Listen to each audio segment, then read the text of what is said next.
En tout cas, je partage ce qui a été dit sur le fait que nous avons l'histoire de l'obligation de débarquement partait peut-être d'un bon sentiment, mais que on a mis la charrue avant les bœufs,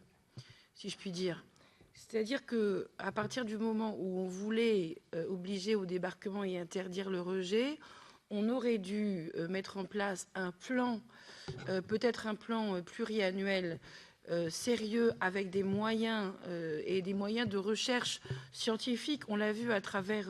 les expertises que la progression sur la technologie sur la sélectivité continuait à s'améliorer, mais on le sait tous, on est encore loin d'avoir atteint les objectifs. Donc il aurait fallu mettre, si je puis me permettre, un peu plus le paquet sur la recherche en matière de sélectivité, et puis progressivement conduire les professionnels à s'équiper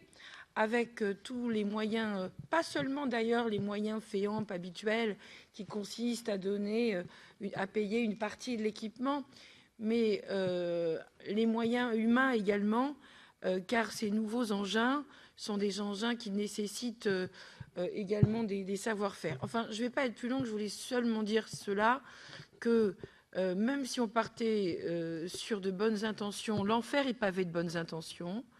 et que, en l'occurrence, on avait inversé la procédure, enfin le processus, et qu'on aurait dû, et pour ma part 2 fois, j'ai envoyé un courrier de la commission à la commission qui est resté sans réponse, de mettre en place un plan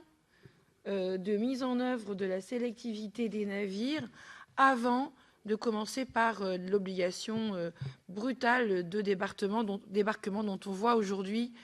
qu'elle ne parvient pas à être mise en œuvre. Merci.